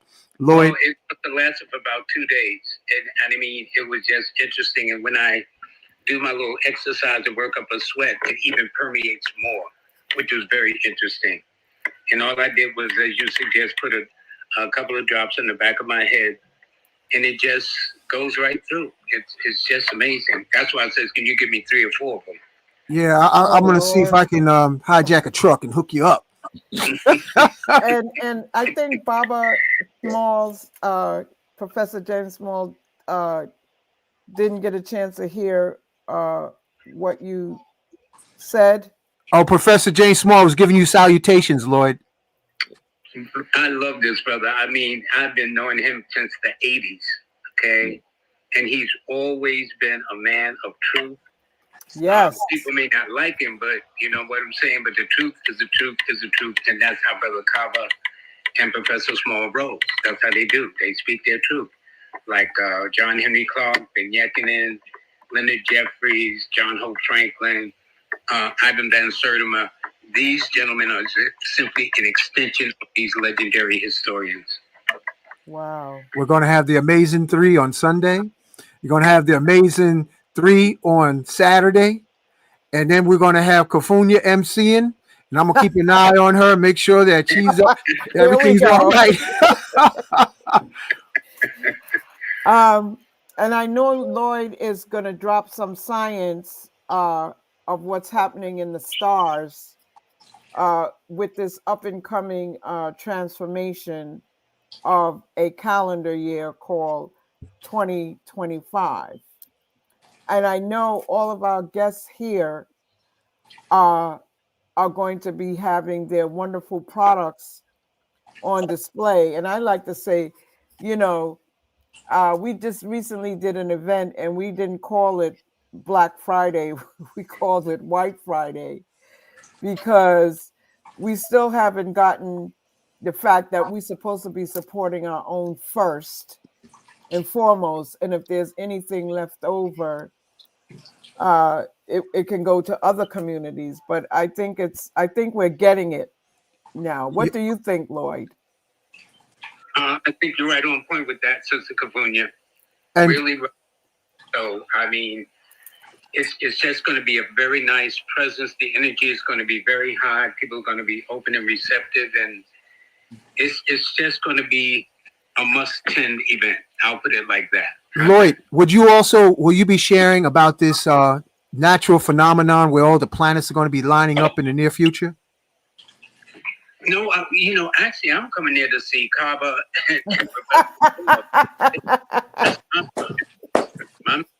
I'm gonna. Hold on, Kafunya, he's still talking. Oh, go ahead, Lloyd. With the general audience, but they are there to see these 2 historical giants, and that's what I want to be a part of too. But I'll say something, especially about Pluto going into Aquarius and what that means until 2044. But over and above that, my role is to keep it short, sweet, to the point, so these men, historians, can really come and I want to just sit and learn. You know what I'm saying, for both of them. And I have books for them. I have autographed copies for each of them too. Awesome. Professor Kaba, you hear what's going on? Oh, I hear what's going on. To my brother Lloyd Strayhorn, we go back a ways. I remember when the Imhotep Gary Bird had his show at the Apollo Theater. That's and right. I remember when Brother Lloyd used to do it. Yes. We used to bring children from the Bronx to be part of the audience. And I know that they were always very impactful with the knowledge that Brother Lloyd had in terms of the numbers and what numbers mean. And I think that Brother Lloyd, I've often spoken of numbers in you and talking about what Brother King Simon is doing in terms of numbers. And that has made our children, young brothers and young sisters, understand math much better. Because it's about them. This is what I teach the children. I love to teach the children. And mathematics as we know it is an ancient African science. All these things come from the homeland, the motherland. Come in, call it what you will. All of this. How can Pythagoras be the father of numerology when he went into Egypt and studied for 20 odd years? So when asked what continent is Egypt located, it's only on one continent and one continent only, thanks to Dr. Diop, who, when they wanted to switch it and move it over a little bit more to Europe, who, without question, and his analytical analysis and research and scholarly projection made it clear that Egypt was on the continent of Africa and that continent only. And that's where everything starts. The pyramids, the culture, the religion, the medicine, the science, the philosophy. All of these guys, Herodotus, Thucydides, all of them went into to Egypt, and they all came back the father of this, the father of that. But we really are the fathers, and we are going to save this country, Black people. We really are. More than people know. But anyway, I'm sorry to get on a tirade, but no, anyway, it's okay. It's the place to be, and I'm going to be there. I'm going to keep my presentation short because I really want to hear what these two giants have to say, and just take notes and let it sink in. Well, I'm going to thank you, Kafunya, for making it an amazing 3 on Saturday and an amazing 3 on Sunday. Couldn't have made this up. Well, he's a Leo, brother. That's how you roll. Oh, how can I forget? Oh, wait. You know, when I do things, I do it from a soul vibrational frequency.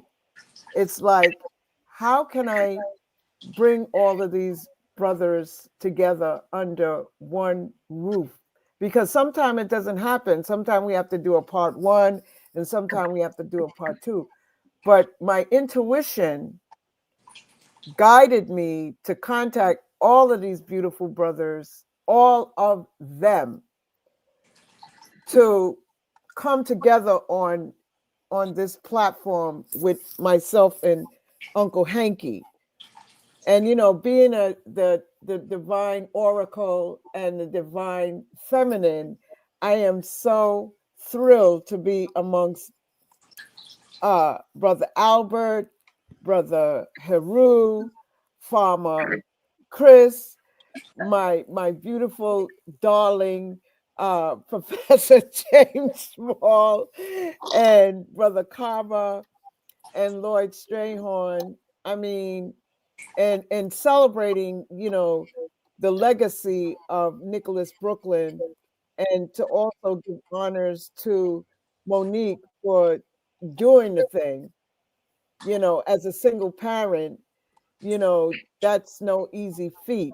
You know what I'm saying? And that's part of the responsibility of the community to support what we're doing. Everybody's supporting all of these other places that could be named, but I'm not going to name them because you already know what it is.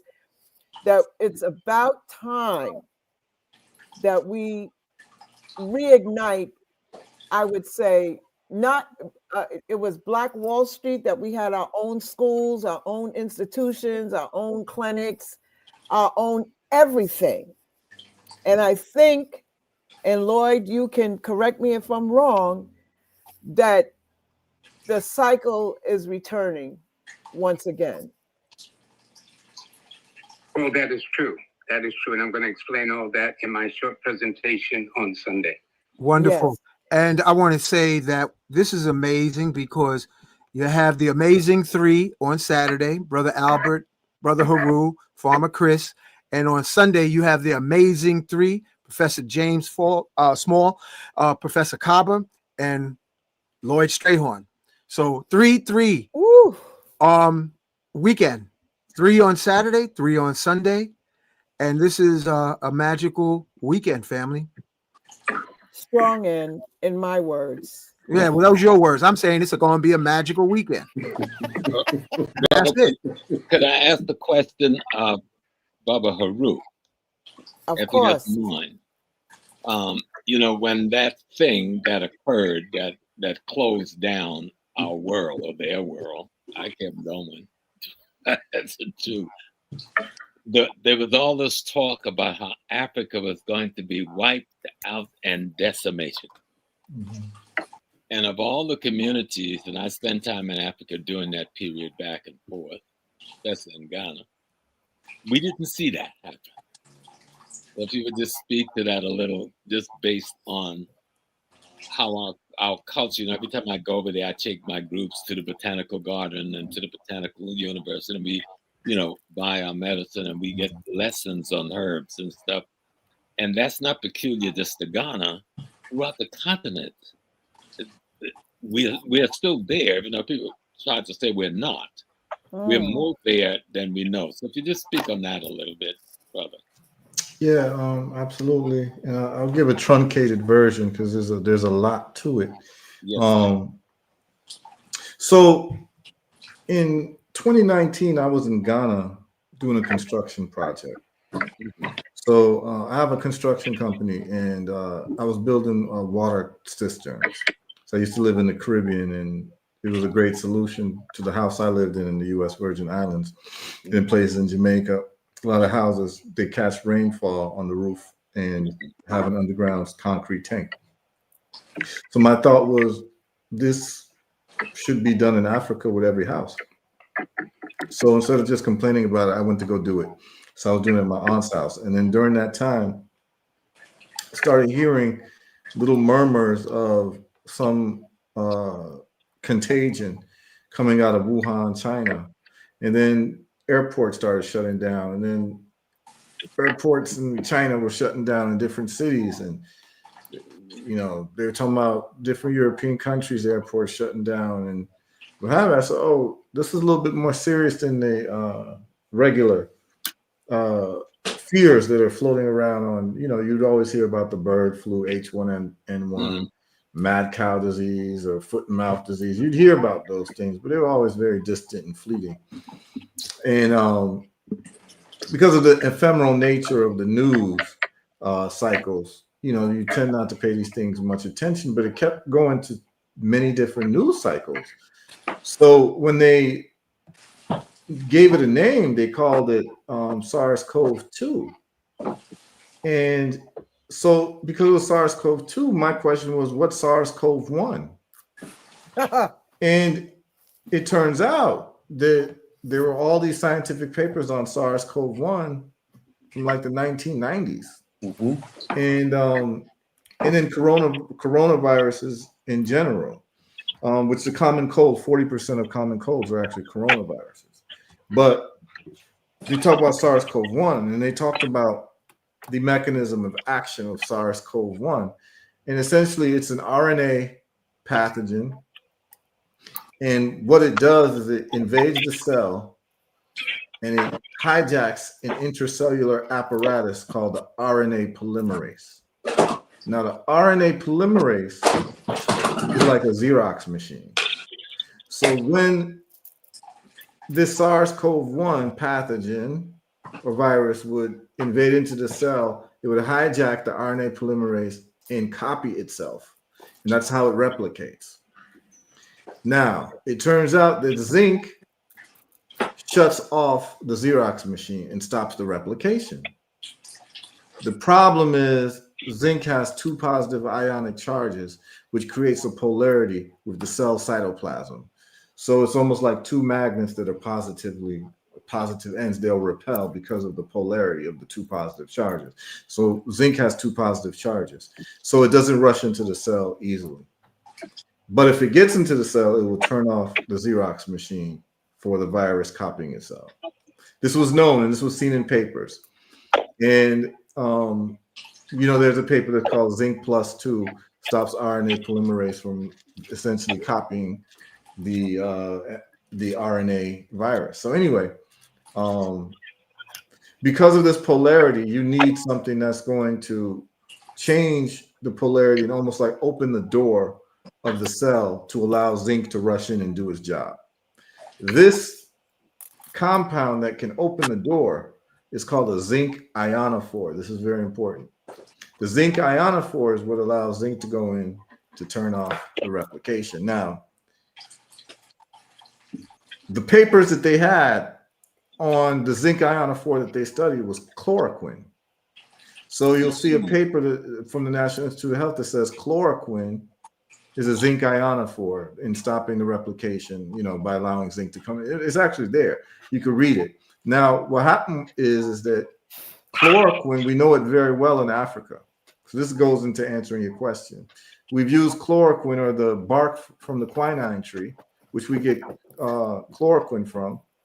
We've used it for centuries in Africa as an anti-malarial. Right. Now, chloroquine developed, the mosquito parasite developed a resistance to chloroquine over time, and chloroquine also had side effects. So chloroquine, again, now chloroquine is a synthetic form of quinine. Okay, so the drug companies made chloroquine, and then they made hydroxychloroquine, which is a corollary of chloroquine, but it has fewer side effects, and there's less resistance from the parasites to hydroxychloroquine than chloroquine. So chloroquine was an upgrade. Hydroxychloroquine is an upgrade of chloroquine. Well, so they found out, and there were many doctors who found out that hydroxychloroquine plus zinc was working in eradicating this particular pathogen. And they wrote a lot of papers about it, and those doctors were silenced so that there would become no early therapy for when someone got this particular infection. And so it was necessary for there to be no early therapy or early treatment, because that's how you get emergency use authorization to rush a so-called vaccine through. You had to have that. If you had something that was an alternative, you couldn't get emergency use authorization. So the moment that a certain politician mentioned hydroxychloroquine was vilified, even though in the United States, even though in Africa, we use hydroxychloroquine, you can get it without a prescription. And that goes into answering your question. Yes, that when people get malaria, they take anti-malarials. And so guess what another zinc ionophore is? Neem. So neem is something that we take in Africa quite regularly for malaria. So you have all these anti-malarials as part of the African medicinal cabinet that does not require prescription like it does in the United States. So interestingly enough, hydroxychloroquine is actually prescribed in the United States for people with autoimmune diseases like lupus and rheumatoid arthritis. But the medical establishment still hasn't made a link between parasites and autoimmune illnesses, even though they prescribe an anti-parasitic for two of the major autoimmune illnesses. But that's a whole different story unto itself. But we're able to deal with that too, because we have a parasitic theory of autoimmune illnesses, and it's been working very well in eradicating that problem too. We share that information too. But the reason why I want to give a very, very detailed answer, because your question is a very big question, but people need to understand that, for instance, ivermectin is used widely in Africa, particularly West Africa, for river blindness or sleeping disease. So river blindness is something that people get all along the coast of West Africa, and ivermectin won the 2015 Nobel Prize for eradicating river blindness in human beings in Africa, even though the FDA and the CDC told you ivermectin is just an animal dewormer, or it's just horse paste. But they knew something about us that we don't know about ourselves. And what they knew is that we wouldn't use our smartphones that has the access to the repository of the libraries of the world and just do a Google search on what ivermectin is, and you'd have seen that it won the 2015 Nobel Prize for human medicine, even though they're telling you it's just for animals. So when I got this news, Dr. Smalls, just like Malcolm X said, whatever and whoever the powers that be tell you to run away from, that's who you need to run to, right? So when I saw them maligning hydroxychloroquine and ivermectin and lying about it and telling people stay away from it, I ran to it and I started doing research on it, finding out that these two medications are on the World Health Organization's list of most safest and essential medicines. It wasn't maligned until, this pandemic. And then you start to find out that all these antiparasitics are zinc ionophores. Not only are they zinc ionophores to stop the replication of RNA viruses with the addition of zinc in the bloodstream, they also are anti-cancer. And so I said, that's why. Dancer. Oh, I'm sorry, anti-dancer. Sorry. It's hard. Listen, it's hard for me to get used to an upside down world. So I'm trying to balance myself. But and this is all documented, and we'll talk about it. But that's the reason is that antiparasitics are readily available in Africa, and it's something that we take all of the time. And so what happened is that it's just a part of the African fabric in the medicine chest. And so people are inadvertently taking something that stops the replication of an RNA virus. Well, thank you. That's an excellent presentation. And if we got to go out like that, so be it. Yes, sir. Yes. So but that was excellent, Professor. I'm going to call you Professor Heru. Funk the brother, Professor Brother Heru, however you want to do it, because I like the simplicity, Professor James Small, the way he hit that ball out the park. It's like Jackie Robinson of information. Because when you're there, when we're there with our people during that crisis, and I remember we lost Jerry Rollins during that time. He was a good friend and comrade, and I just visited with him shortly before.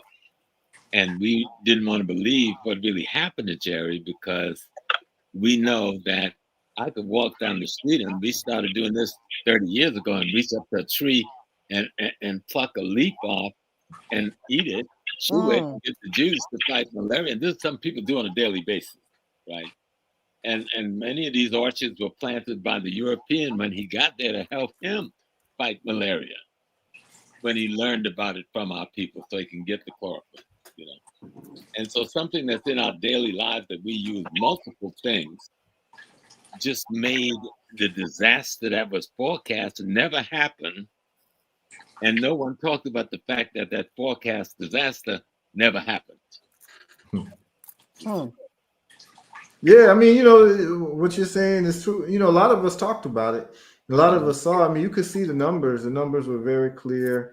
And like I said, people taking neem, people taking bitter cola, all of these things open up the cells for zinc. And so it's just part of the African diet, part of the African. And, it's something that people could have spoken about.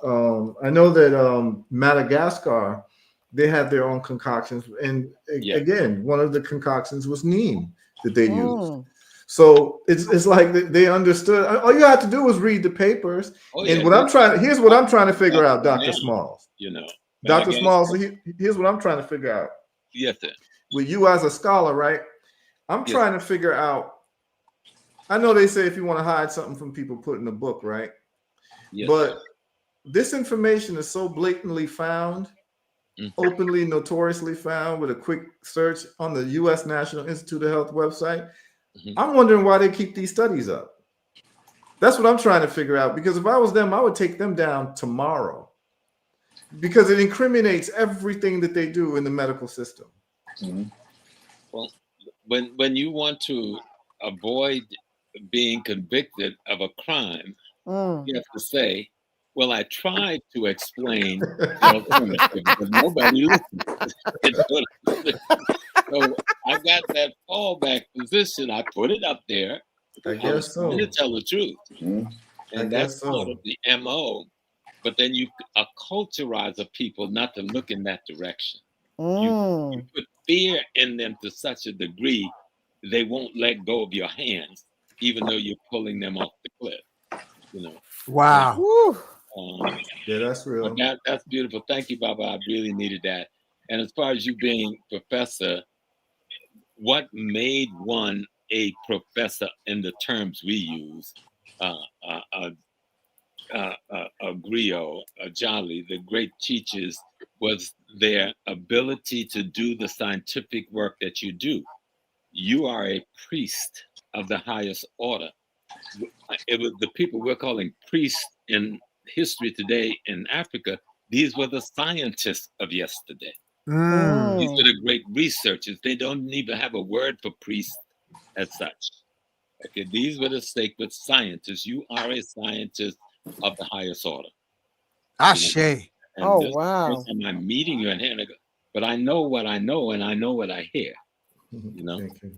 And so thank What- you for being Thank you. Thank you. I can't wait. Let me for- just add one for- thing, right? Here's Yeah. an interesting thing that you all would find interesting about that whole talk, right? Remember I talked about zinc? So what would happen is that when you get infected, right, your body's trying to save you.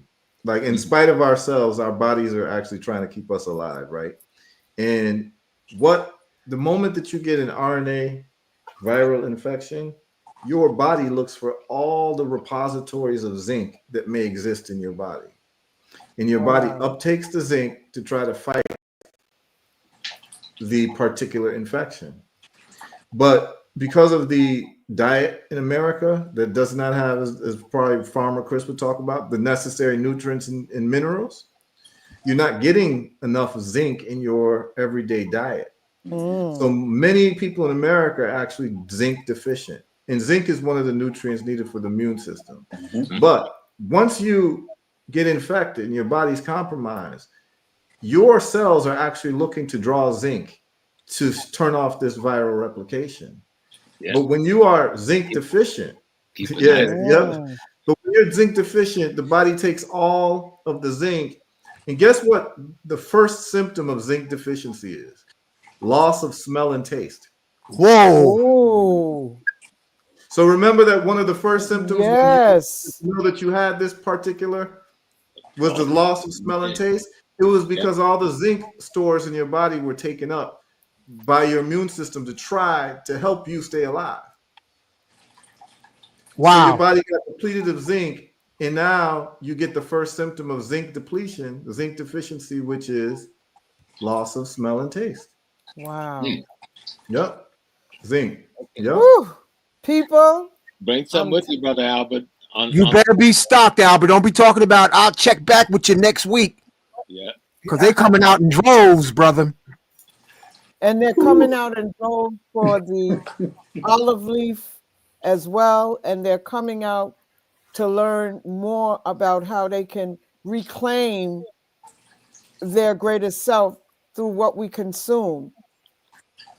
You know, and does anyone else have any closing short remarks? Because we're here for 2 hours. Yo, this is epic. This is an epic show. This is better than a 2025 forecast. Right, Lloyd? Yes, true. This is the 2025 forecast right here with the amazing the amazing 7, the magnificent 7. How about that? Wow. The magnificent 7 going into a 9-year. Is Brother Kaba still on the line with us, or he hung up? No, I'm still here with you. And you know what I just wanted to say was I wanted to thank Sister Monique, Sister Kafunya, my good brother Unc, and to all those that are going to make this weekend possible. Because I call the First World Alliance, I pay homage to Sister Kefa, Brother Bill, Brother Sam, and Brother Sam's counterpart. Name escapes me right now. But she was part, the four of them were a part of developing the First World Alliance. That first began with Dr. Ben, and then it expanded to Dr. Ben, Dr. Clark, and then they had Amos Wilson, and then they had all the other speakers would come. I often refer that in my life, in the late 70s and the 80s and the 90s, coming up into the 2000s, First World Alliance, I consider that to be a golden age. It was a time that I, as a young teacher, was exposed to information that I could bring back to the community and to the children of the New York City Board of Education. And I believe that what's happening at Nicholas Bookstore, Sister Kafunya, when you talk about a transformation, when we talk about a graduation, I often think of music, where you sing do, re, mi, fa, sol, la, ti, do. You begin with do and you end with do. second do is at a higher octave. The higher octave is built from the lower octave. And there are steps in it. And I believe that what's happening in Nicholas Bookstore is a transformation and a graduation to the next do, to the next level of this knowledge and this wisdom. And I thank all the scholars that came to First World Alliance to make it possible for us to be able to stand on their shoulders and to be able to speak to the community as we will this Sunday and this Saturday. I truly appreciated this conversation. I'm glad that we had it. We'll be with Mr. Kathy Davis tomorrow at 11 o'clock on WBAI, continuing a discussion of the greatness of what's to happen this weekend. But Sister Monique and to Sister Kafunya, to Brother Ankh, and to all those responsible for what's happening in St. Nicholas in terms of these these presentations, I want to thank you. I send my love and my respect to you because I know how important the work you're doing is for the next generation that's about to transform us as a people. And I also like to thank King Simon, who initiated this spark, because as Monique spoke earlier, and Brother Blue Pill gave a shout out to everyone who's going to be this coming Saturday, that we got to keep it moving, and King Simon set it off for us. Yeah, special acknowledgement to King Simon, Brother King. For sure. Because when everybody went south to Atlanta, it was like, what's going on? There's nothing, we would do the open mics and everything like that, but we wanted something else to kick it off. So we kicked it off with, I believe, Wesley Muhammad, Dr. Wesley Muhammad. And then we went on to other speakers, Blue Pill, Red Pill. We had Kaba. We had Professor James Smalls. We have, as a matter of fact, we're going to be making a T-shirt of all the people who have graced the stages of Nicholas Brooklyn. Well, you're going to have extra large, because that's a lot of folks. Yeah, well, by the time they get finished with the nutrition and everything, they might need, 2X. And 2X ain't big, Kafuni. Try 4X. Anyway, we've been here for 2 hours and 9. Oh, there's King Simon. What's up, King Simon? Blue Pill, we thank you. He gave your salutations while we did our live Instagram this evening, and we thank you for trusting us when you send people our way. We thank you for that, because we can't do this by ourselves. This is a collective vibration. Ubuntu, as my big brother would say. And on that note, Uncle Henky, do you want to close it out? Is there anything that I missed, or you missed, or the speakers, or they just have to come on Saturday and that's it? We're not giving anymore. Yeah, we're going to give them one more thing. What? Night. Thank you.